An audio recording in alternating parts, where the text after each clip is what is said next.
Welcome to day 7 of the Aldi Advent Wine Calendar.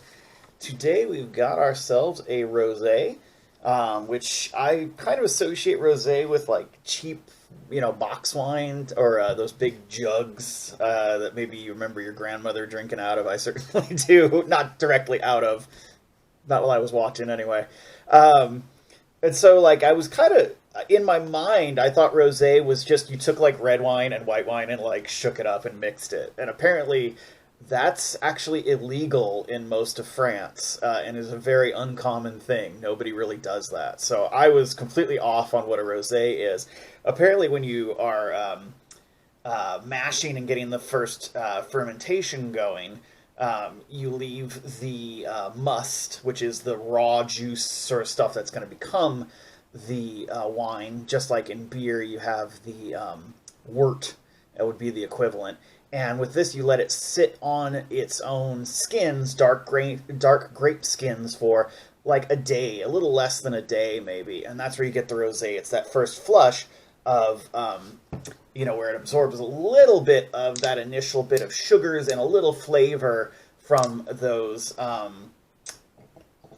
from the skins, but not so much that you get a red wine where it actually ferments actively with those, and so you get this kind of light color that doesn't get too dark. That's the main method. There's also a method apparently called the Sangnier method, which is like bleeding, where they skim some wine off to concentrate the stuff that does stay on or they skim some, I should say, must off to concentrate the must that's going to stay on for a really rich red wine. And that top bit that you've taken off still has sugar and everything you need to make a wine out of it. So it's kind of like, why would you waste that? And that becomes rosé. So that's a less common sort of method because there's lots of people who like rosés, and the best sort of way to produce it is the first method. The Sangnier method is if you're going for a really intense red and you don't want to waste things, which I'm always a fan of not wasting things. Nice, very light smell, kind of floral berries.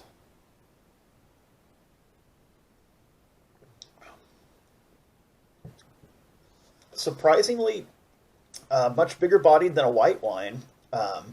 So if you blindfolded me and said white or red, and I didn't have an option for pink, I'd probably say red. Um, it's not that full bodied, but still.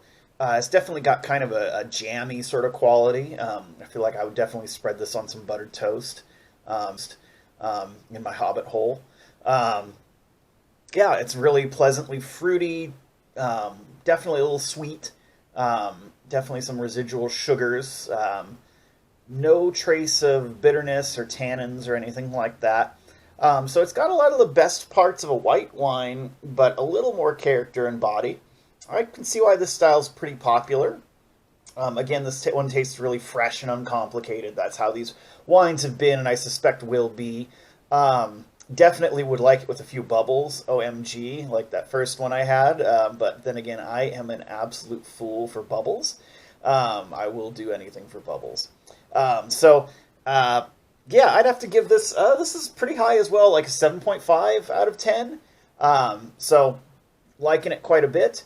By the way, tomorrow, I'm very busy tomorrow, so I don't think I'm going to have time to do this tomorrow. So Thursday will probably be a double header. Also, I'm going to go see some friends of mine who've broken out a couple bottles from their special wine reserve. So when you see me on Thursday, if like all of a sudden everything's a 3, then don't be terribly surprised because I'm gonna go drink some really good wine tomorrow, and that may recalibrate my entire system. So that'll happen sometimes. Other than that, like and subscribe.